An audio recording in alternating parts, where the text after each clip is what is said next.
সেদিনও ঘুমিয়ে গিয়েছি, সকালবেলা ঘুম থেকে উঠি, কিন্তু সেদিন আর সকালবেলা ঘুম ভাঙে নাই। মা বাবা ডাক দেয়, মা বাবা আমার ঘরের সামনে এসে ডেকেছে, কিন্তু সেদিন আর আমার ভিতর থেকে কোনো রকম সারা শব্দ পাওয়া যায় না। ডাকার পরে কোনো রকম ভিতর থেকে কোনো আওয়াজ পাওয়া যায় না, সারা শব্দ নাই। পূর্ব দিগন্তে সূর্য উঠে লাল হয়ে গেছে। মা ডাকলো, কিরে সন্তান কোথায়? সকাল 9টা 10টা বেজে যায়, তোমার কোনো সারা শব্দ নাই। বাবা ডাকলো, ভিতর থেকে কোনো সারা শব্দ পাওয়া যায় না। আমার বন্ধুরা, এবার যখন ভিতর থেকে সারা শব্দ না পাওয়ার কারণে সবাই ভাবলো কি ব্যাপার, দরজা খোলা হয় না কেন? দরজা ভাঙা হলো। দরজা ভাঙার পরে দেখলো আপনার নিথর দেহ বিছানার উপরে পড়ে আছে। মা আপনার শরীরে হাত দিয়ে ধাক্কা দিল, দেওয়ার পরে দেখতে পায় বডি শরীরে শক্ত হয়ে গেছে। মায়ের আর বোঝার বাকি রইল না, আমার সন্তান দুনিয়ায় নাই, চিরবিদায়ী অন্ধকার কবরের যাত্রী হয়ে গেছে। পিতার চোখের মধ্যে পানি। প্রশংসা আল্লাহ পাকের, যে মহান রব্বুল ইজ্জাত ওয়াল জালাল আমাকে এবং আপনাদেরকে সুস্থ শরীর, সুস্থ মনোভাব, চিন্তা ভাবনা, মালিকের হুকুম আদায় করার খাস উদ্দেশ্য নিয়ে মসজিদে আসার বসার তৌফিক দান করে দিয়েছেন। আমরা রব্বে কারিমের শেখানো ভাষায় কালিমাতুশ শুকর আদায় করছি। সবাই একযোগে বলে উঠছি আলহামদুলিল্লাহ। লক্ষ কোটি দরুদ বিশ্ব মানবতার শিক্ষক, বিশ্ব নবী সরআরে দু আলম নবীজির উপরে হৃদয়ের মোহাব্বত, ভালোবাসা নিয়ে সালাম পেশ করছি, বলছি সাল্লাল্লাহু আলাইহি ওয়াসাল্লাম। আল্লাহ রাব্বুল আলামিন আমাদেরকে সকল প্রতিকূল পরিবেশ, প্রতিবন্ধকতা, বাধা বিপত্তি পার দিয়ে আল্লাহ পাকের হুকুম আদায় করার সুন্দর নিয়ত নিয়ে আসার বসার যিনি তৌফিক দান করে দিয়েছেন, এতে আমরা খুশি নাকি বেজার? খুশি আমরা অনেকেই, পরিমাণে অনেক বেশি। এজন্য আবারও কালিমাতুশ শুকর আদায় করছি, বলছি আলহামদুলিল্লাহ। আল্লাহ পাক আমাদেরকে শিখিয়েছেন কোরআন। বলেন কি দিয়েছেন? কোরআন। এই কালামুল্লাহ এমন একটা কিতাব, যেই কিতাব ধরলেই সব, পড়লেই সব, তাকিয়ে থাকলেই সব। বলেন সুবহানাল্লাহ। নবীজি একদিন বলতেছেন, সাহাবীরা তোমাদের মধ্যে কি এক বসায় কেউ 1000 আয়াত তেলাওয়াত করতে পারবে? সাহাবীরা বলল না, আমাদের মধ্যে এমন কারো সাধ্য নাই, ক্ষমতা নাই, পাওয়ার নাই। এক যোগে এক বসায় আমরা সূরা কোরআনুল কারীমের মধ্যে 1000 আয়াতে কারিমা তেলাওয়াত করব। তবে এমন কেউ থাকতে পারে, পড়তেও পারে। আমার নবীজি বলল, তোমাদেরকে আমি তাহলে এমন কি একটা সূরা শিক্ষা দেব না, যেই সূরা তেলাওয়াত করলে আল্লাহ পাক তোমার আমলনামায় 1000 কালামুল্লাহ শরীফের আয়াত তেলাওয়াত করার সওয়াব আমলনামায় দিয়ে দেবে। এক বসায় হয়তো একবারে 1000 কোরআনুল কারীমের আয়াত তেলাওয়াত করা সম্ভব নয়। তবে কালামুল্লাহ শরীফের এমন একটা সূরা আছে, যেই সূরা হয়তো অনেকেই জানেন, আবার জানেন না, শুনেছেন, মুখস্থ নাই। তবে যদি কোনো আল্লাহর বান্দা, নবীজি বলেছেন, একবার তেলাওয়াত, দিনের মধ্যে সারাদিন একবার তেলাওয়াত করতে পারে, 1000 তেলাওয়াত আমল করলে, 1000 তেলাওয়াত আয়াতে কারিমা তেলাওয়াত করলে যে সওয়াব হবে, সেই পরিমাণ সওয়াব আল্লাহ আমলনামায় দিয়ে দেবে। নবীজি যখন বললেন, সাহাবীরা বললে, ইয়া রাসূলুল্লাহ আমরা শুনতে চাই, আমরা জানতে চাই, আমরা শিখতে চাই, কোন সূরা? নবীজি বলল, সূরার নাম হচ্ছে সূরাতুত তাকাসুর।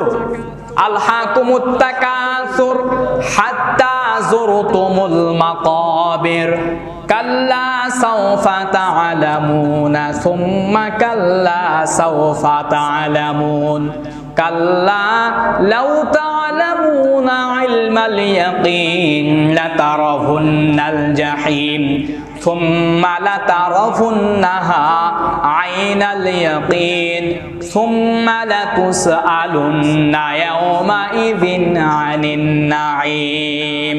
আল্লাহু আকবার। 1000 আয়াতে কারিমা তেলাওয়াত করলে যে সব, এই মুহূর্তে আমার আপনার আমলনামায় এই সূরা তাকাসুর পড়ার কারণে ঠিক সমপরিমাণ আল্লাহ সওয়াব দিয়ে দিয়েছেন। সুবহানাল্লাহ। তাহলে এই সমস্ত আমল কি ছাড়া যাবে আমার ভাইয়েরা? ছাড়া যাবে না। এমনকি মা বোনদেরকে বাসায় গিয়ে বলতে হবে যে সূরা তাকাসুর তেলাওয়াত করলে সারা দিনে যদি তুমি 1000 আয়াতে কারিমা তেলাওয়াত করো, যে সব আল্লাহ পাক এই একটা সূরা তেলাওয়াত করার কারণে সেই পরিমাণ সব তোমার আমলনামায় দিয়ে দেবে। সুবহানাল্লাহ। নিজে আমল করব, মা বোনদেরকে ইনশাআল্লাহ শিখাবো। আল্লাহ পাক তৌফিক দান করুন। কারণ ঘরগুলোতে কোরআন তেলাওয়াত করতে না করতে করতে আজ ঘরগুলা, আমাদের বাসস্থানগুলা কেমন যেন কবরের মতো হয়ে গেছে, কবরস্থানের মতো হয়ে গেছে। কবরস্থানে যেরকম মানুষ ঘুমায়, কোনো রকম অনুভূতি নাই, চিন্তা ভাবনা নাই, ভাবার কোনো অপশন নাই, আমাদের ঘরগুলাও ঠিক তেমন হয়ে গেছে। এটা কোরআনুল কারীম না তেলাওয়াত করার কারণে। সুবহানাল্লাহ। এজন্য বন্ধুরা, কোরআন তেলাওয়াত করবেন, সূরা তাকাসুর পাঠ করবেন, আয়াতুল কুরসি পাঠ করবেন, সূরা ইয়াসিন পাঠ করবেন। প্রত্যেকদিন ফজরের নামাজের পরে ঘরের মধ্যে বসে সূরা ইয়াসিন পাঠ করবেন। এরপরে সূরা ওয়াকিয়া মাগরিবের নামাজের পরে, এশার নামাজের পরে যদি কোনো আল্লাহর বান্দা সূরা মুলক পাঠ করতে পারে, কবরের সেই ভয়ঙ্কর অবস্থার মধ্যে সূরা মুলক তার জন্য কবরের মধ্যে সঙ্গী হয়ে যাবে। যখন আপনাকে কবর দেওয়া হবে, আত্মীয় স্বজন প্রতিবেশী, চিন্তা করেন, প্রতিবেশী সবাই আপনাকে, আপনার লাশ নিয়ে কবরস্থানে যাবে, সবাই ফিরে আসবে। কবরে কে আমি ব্যতীত আর কেউ থাকবে?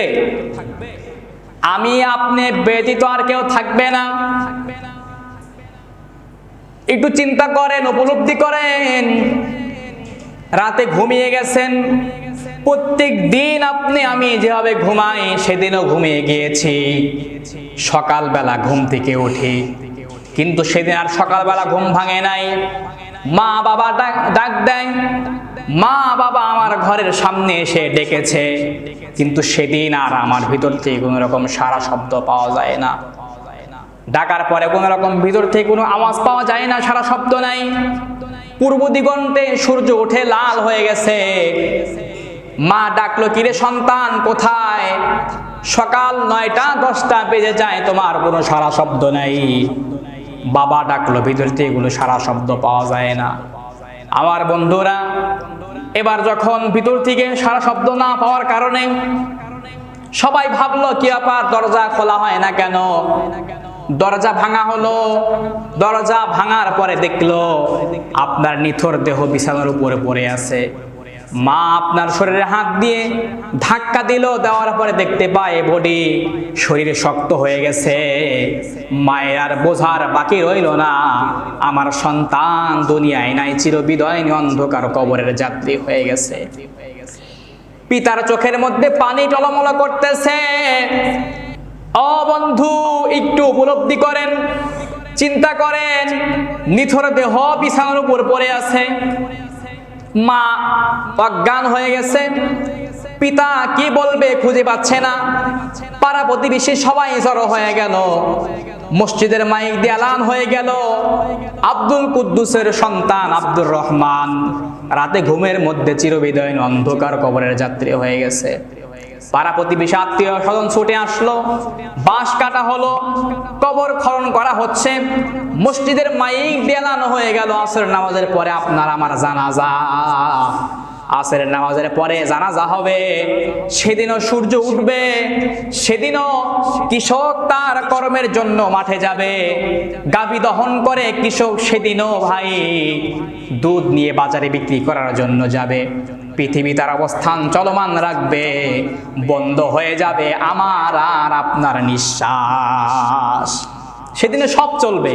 যেদিন আমার আপনার নিঃশ্বাস বন্ধ হয়ে যাবে সেদিনও সূর্য উঠবে, সেদিনও মানুষ কাজ করতে যাবে। হ্যাঁ, একটু শুনবে যে আপনার ইন্তিকাল হয়েছে, শোনার পরে একটু আফসোস করবে আর বলবে ইন্না লিল্লাহি ওয়া ইন্না ইলাইহি রাজিউন, কিন্তু আপনার জন্য তার কর্মের কোনো রকম বাধা বিপত্তি সেও বন্ধ করতে চাইবে না।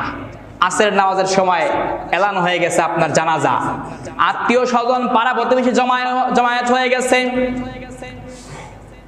মাঠে আপনার জানাজা হবে, আপনার ঘনিষ্ঠ আত্মীয় স্বজন বন্ধুরা এসেছে, কিন্তু যার বেশি কাজের দরকার, দুনিয়ার কাজের মধ্যে যে বেশি লিপ্ত, আপনার শেষ ঠিকানায় জানাজায় পর্যন্ত সেও আসে নাই।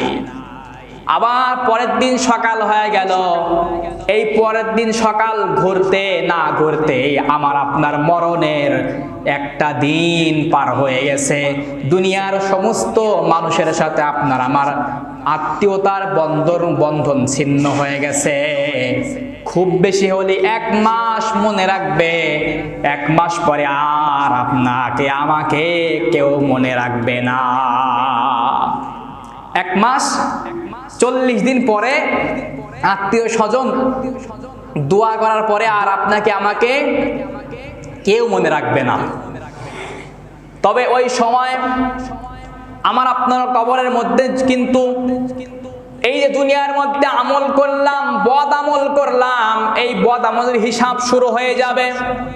কবরের মধ্যে যখন রাখা হবে সঙ্গে সঙ্গে ফেরেশতা চলে আসবে, মুনকার নাকির চলে আসবে, প্রশ্ন করা হবে মান রব্বুকা মান নাবিয়ুকা মান দীনুকা, তোমার রব কে ছিল? আওয়াজ দিয়ে বলেন তো আমাদের রব কে?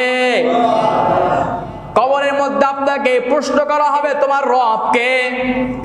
যারা আল্লাহকে দুনিয়ার মধ্যে রব মেনেছে, যারা আল্লাহর হুকুম মেনে দুনিয়ায় চলেছে, কেবল তারাই বলতে পারবে আমার রব হচ্ছেন আল্লাহ, আল্লাহ আমার রব, এই রবই আমার সব, দমে দমে তনু মনে তারই অনুভব। তোমার দুনিয়াতে আমি যেদিকেই তাকাই, অথই নিয়ামতে ডুবে আছি সবাই। তোমার দুনিয়াতে আমি যেদিকেই তাকাই, অথই নিয়ামতে ডুবে আছি সবাই। পাখালির গানে শুনি তাসবিহ কলরব, তাসবিহ কলরব, আল্লাহ আমার রব, এই রবি আমার সব। জোরে বলা যাবে কিনা একবার মারহাবা? তাহলে সঙ্গে সঙ্গে কবর রাখার পরে বলা হবে তোমার রবকে? আওয়াজ দিয়ে বলেন আমাদের রবকে? তোমার নবীকে মান দীনুকা, তোমার দিন কি ছিল? আওয়াজ দিয়ে বলেন তো আমাদের দিনের নাম কি? ইন্নাদ-দীনা ইনদাল্লাহিল ইসলাম, আমাদের দিনের নাম হচ্ছে ইসলাম, যেটা আল্লাহ পাকের কাছে একমাত্র মনোনীত ধর্ম, তার নাম হচ্ছে ইসলাম। দিন সম্পর্কে জিজ্ঞাসা করার পরে বিশ্ব নবীজিকে হাজির করা হবে, নবীজিকে উপস্থিত করা হবে আর বলা হবে মান হাযা রাজুলুল্লাযী বুইসা ফীকুম, এই যে ব্যক্তিকে দেখতে পাচ্ছ এই ব্যক্তি কে ছিল? বলেন তো জন্মের পর থেকে আমি কি কখনো বিশ্ব নবীজিকে দেখেছি? দেখি নাই, স্বপ্নেও দেখি নাই। তবে যারা আশিক রাসূল, নবী প্রেমে যারা পাগল, নবীর মুহাব্বত ভালোবাসায় যারা ডুবে আছে, এরা আমার নবীজিকে স্বপ্নে দেখেছে। যারা নবীজিকে স্বপ্ন দেখতে চান, নবীজিকে দেখার প্রেম, নবীজিকে দেখার মমতা মায়া মুহাব্বত যাদের অন্তরের মধ্যে লালন হয়, ও বন্ধু, নবীজির উপরে যদি বেশি বেশি দরুদ পড়তে পারেন, দরুদের আমল করতে পারেন, তবে বিশ্ব নবীজিকে স্বপ্নে দেখা আমার আপনার জন্য সহজ হয়ে যাবে। কারণ সুবহানাল্লাহ, ওই নবীজির জন্য কি দিল পড়ে, অন্তর পুরে যায় না? বিরহে দিল পুরে ছারখার যে আমার, ইয়া রাসূলুল্লাহ আমার কেউ নেই তুমি ছাড়া সাহারা, ইয়া রাসূলুল্লাহ, বিরহে দিল পুরে ছারখার যে আমার, ইয়া রাসূলুল্লাহ আমার কেউ নেই তুমি ছাড়া সাহারা, ইয়া রাসূলুল্লাহ। কত জনে দেখে তোমায় কলিজা শীতল হয়ে যায়, কত জনে দেখে তোমায় কলিজা শীতল হয়ে যায়, আমাকে দাও না দিদার একবার ইয়া রাসূলুল্লাহ, আমাকে দাও না দিদার একবার ইয়া রাসূলুল্লাহ, আমার কেউ নেই তুমি ছাড়া সাহারা, ইয়া রাসূলুল্লাহ। সুবহানাল্লাহ। নবীর মায়া মহব্বত ভালোবাসা অন্তরের মধ্যে রাখলেই তবেই বলা যাবে উনি হচ্ছেন উনি হচ্ছেন আমাদের রাসূল মুহাম্মদ সাল্লাল্লাহু আলাইহি ওয়াসাল্লাম। তাছাড়া নবীজিকে চেনা কবরের মধ্যে সম্ভব হবে না। যখন আপনি তিনটা প্রশ্নের অ্যান্সার, তিনটা প্রশ্নের জবাব সুন্দরভাবে দিতে পারবেন, আপনাকে প্রশ্ন করা হবে তুমি যে প্রশ্নের আনসার করলা এই প্রশ্নের অ্যান্সারগুলো তুমি কোথায় পেলা, তখন আপনাকে প্রশ্নের জবাবে বলতে হবে আমি কোরআনের মধ্যে এই জবাবগুলা পাইছি। কোন সুবহানাল্লাহ।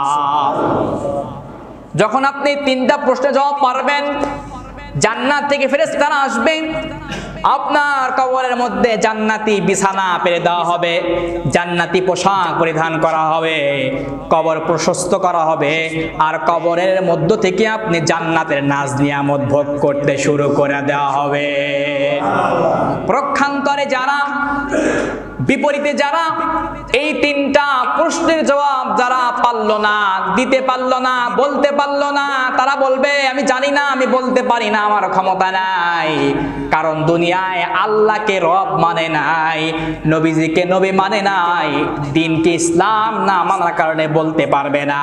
এদেরকে জাহান্নামের মধ্যে নিক্ষেপ করা হবে, কবরের মধ্যে জাহান্নামের পোশাক পরানো হবে, কবরকে জাহান্নামের বিছানা দেওয়া হবে, সংকীর্ণ করে দেওয়া হবে, কবর হয়ে যায় ভয়ঙ্কর। এই জন্য আমার নবীজি কবরের বয়ান যখন করতেন, জান্নাত জাহান্নামের বয়ান যখন করতেন, ওসমান জিন্নুরাইন কান্না করতেন না। ওসমান জিন্নুরাইন যখন কবরের সামনে দিয়ে যাইতেন, অঝরে তিনি কান্না করতেন। সাহাবীরা প্রশ্ন করলো, ওসমান রাদিয়াল্লাহু তাআলা আনহু ভাই, আপনার সামনে নবী যখন জান্নাত জাহান্নামের বয়ান করে আপনি কান্না করেন না, কিন্তু কবরের সামনে দিয়ে যখন আপনি পথ অতিক্রম করেন আপনার কান্নায় দাড়ি মুবারক গুলা ভিজে যায়, কারণটা কি? ওসমান বলল, শোনো, আমার সামনে যখন জান্নাত আর জাহান্নামের বর্ণনা করা হয় আমার কান্না আসে না, কিন্তু কবর দেখলেই আমার ভয়ঙ্কর সেই রূপের কথা মনে পড়ে যায়। কারণ কবর হচ্ছে আখিরাতের প্রথম মঞ্জিল। এই কবর যে পার দিতে পারবে তার জন্য সব সহজ হয়ে যাবে, আর কবর যার জন্য কঠিন হয়ে যাবে পরবর্তী ধাপ তার জন্য কঠিন হয়ে যাবে। এই জন্য কবরের মধ্যে যদি কেউ ভালো থাকতে চায়, সুন্দর থাকতে চায়, কবরের মধ্যে যদি কেউ আরাম পাইতে চায়, তাকে পড়তে হবে কোরআন। কি পড়তে হবে?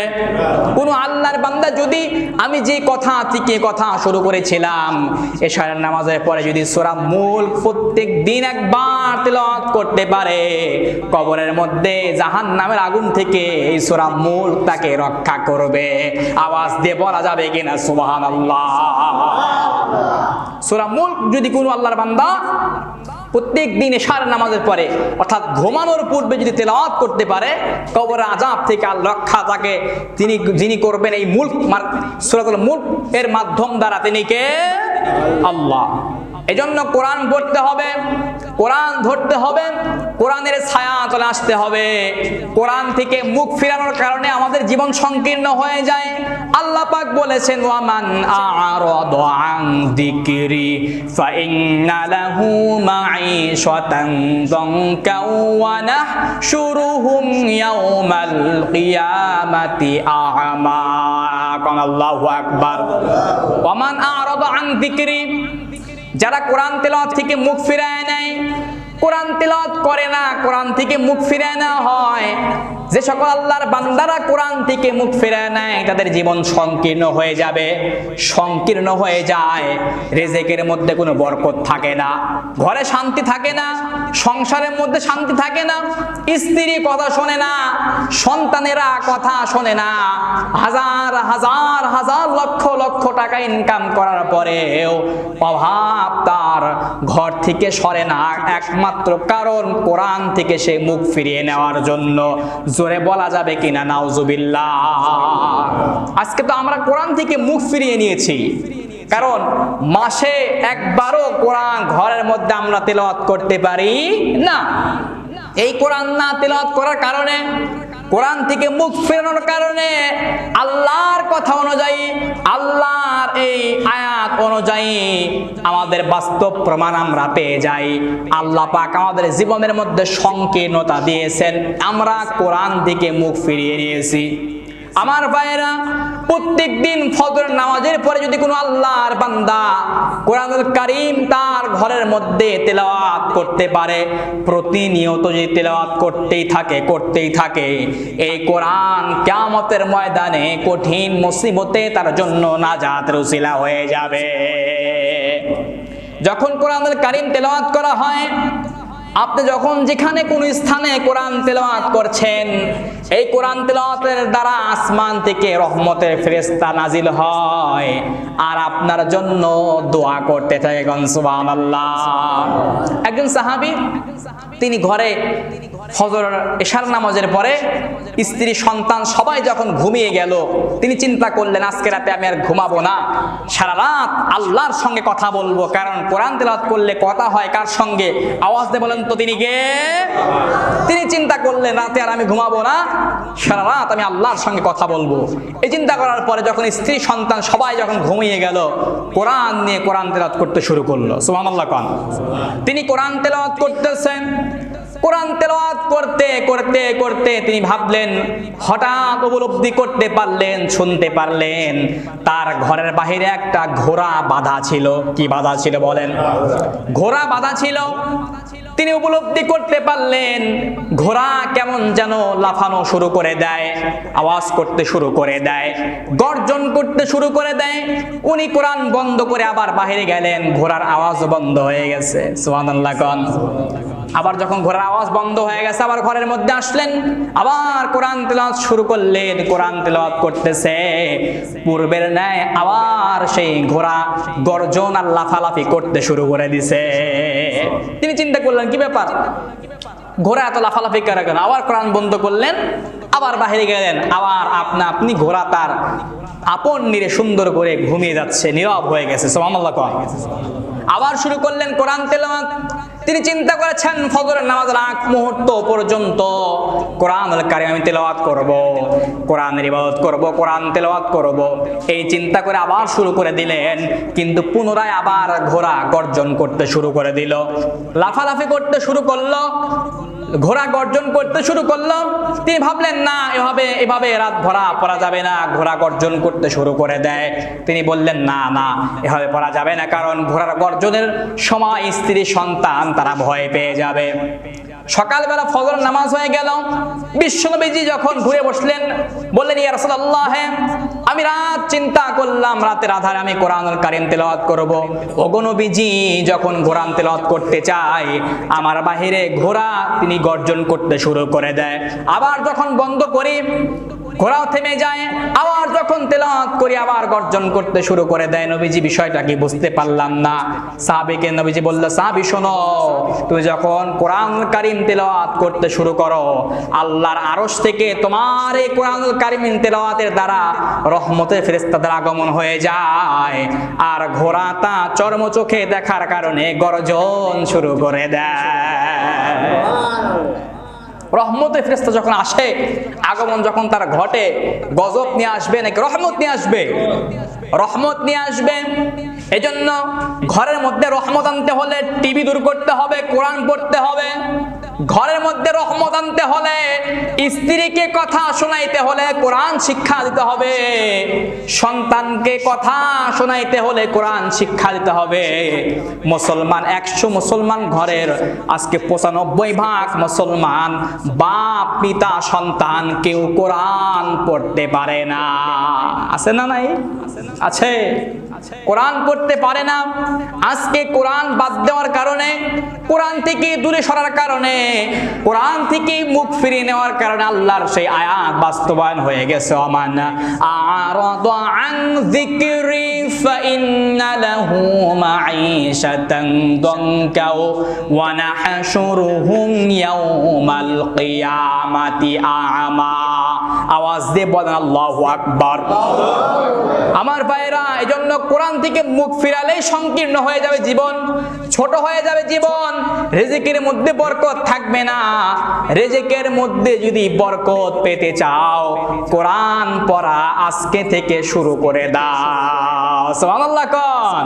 কোরআনের পথে অবিচল থেকে আমার মরণ যেন হয়, ঈমানের পথে অবিচল থেকে আমার মরণ যেন হয়। তোমারই কাছে মিনতি আমার, ও গো মহামহিয়ান। কোরআনের পথে অবিচল থেকে আমার মরণ যেন হয়। তাহলে আমল করা যাবে তো ইনশাআল্লাহ? মুখে জবানের আওয়াজ নাই। কোরআন পড়া যাবে তো ইনশাআল্লাহ? কোরআন না পড়ার কারণে, কোরআন না ধরার কারণে, কোরআন দিয়ে সমাজ রাষ্ট্র বাস্তবায়ন না করার কারণে মুসলমানদের এই অধঃপতন শুরু হয়েছে। কথা বলেন ঠিক কিনা? মুসলমান তার অস্তিত্ব ভুলে গিয়েছে, তার পরিচয় ভুলে গিয়েছে যে তিনি শাসকের সন্তান। তাদের পূর্বপুরুষ ছিল শাসক। বিশ্বনবীজি কোরআন দিয়ে 10 বছর মদিনা শাসন করেছেন। খোলাফায়ে রাশিদিন 30 বছর, আবু বকর সিদ্দিক, ওমর, আলী, ওসমান রাদিয়াল্লাহু তাআলা আনহুমা আজমাইন কোরআন দিয়ে রাষ্ট্র শাসন করেছে। সুতরাং কেউ যদি বলে কোরআন আর রাজনীতি আলাদা, তাহলে সে ইসলামের পূর্ণাঙ্গতায় অবিশ্বাস করলো, কুফরি করার কারণে সে কাফের হয়ে যাবে। নাউজুবিল্লাহ। কোরআন আর রাজনীতি যদি, ইসলামী রাজনীতি যদি আলাদা হয়, তাহলে বিশ্বনবীর মদিনা জীবনকে আপনি অস্বীকার করলেন। খলিফাদের সেই আবু বকর থেকে শুরু করে নিয়ে ওমর, ওসমান রাদিয়াল্লাহু তাআলা আনহু আজমাইনের যে 30 বছর শাসন করেছেন, শুধু মদিনায় নয় অর্ধ পৃথিবী শাসন করেছেন, এ গোটা জিন্দেগিকে অস্বীকার করা হয়। এজন্য মুসলমান কোরআন না পড়ার কারণে, ইসলামী শাসন ব্যবস্থা না জানার কারণে নিজের অস্তিত্ব ভুলে গিয়েছে। এজন্যই সুখ শান্তি খুঁজে পাওয়া যায় না। সুখ শান্তি লুকায় আছে, কিন্তু খুঁজে বের করা এটা কাদের দায়িত্ব? আমাদের দায়িত্ব। আল্লাহ পাক আমাদেরকে বোঝার, আমল করার, ফিরে আসার তৌফিক দান করুক। সর্বপ্রথম নিজেকে আগে কোরআন দিয়ে পরিশুদ্ধ করতে হবে। অনেক ইসলামী দলের নেতা কর্মীরা বলে আমরা দেশে ইসলাম কায়েম করতে চাই। তাদের কথাকে আমরা 100তে 100 ভাগ সমর্থন করি। কিন্তু স্থানীয় কিছু তৃণমূলের নেতা কর্মীরা যারা ইসলামী দলের নাম নিয়ে বলে আমরা ইসলাম কায়েম করতে চাই, কিন্তু নিজে করে গাজার ব্যবসা। আছে না নাই? যদি আপনাদের সামনে এরকম কোন মুনাফিককে দেখতে পান যে ইসলামী দলের নাম নিয়ে ঘুরে ঘুরে বেড়ায়, অথচ তার 3.5 হাত বডির মধ্যে ইসলাম নাই, ঠিক কিনা কন?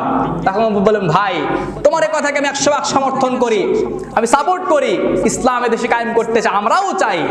আগে তুমি তোমার 3.5 হাত বডির মধ্যে ইসলাম কায়েম করবে। পারবেন ইনশাআল্লাহ?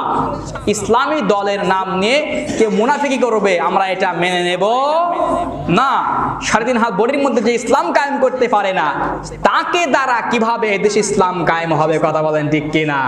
আল্লাহ পাক আমাদেরকে ফিরে আসার তৌফিক দান করুক। সবাই বলি আমিন। ইসলাম অর্থ আত্মসমর্পণ করা, ফিরে আসা, নিজের ভুল বুঝতে পেরে এক আল্লাহর সামনে শিরকে নত করা। সুবহানাল্লাহ কোন। আল্লাহ পাক আমাদেরকে বোঝার তৌফিক দান করুক। হাদা মা ইনদি ওয়াল ইলমু ইনদাল্লাহ আলাইহি তাওয়াক্কালতু আলাইহি ওয়া আসসালামু আলাইকুম ওয়া রাহমাতুল্লাহ।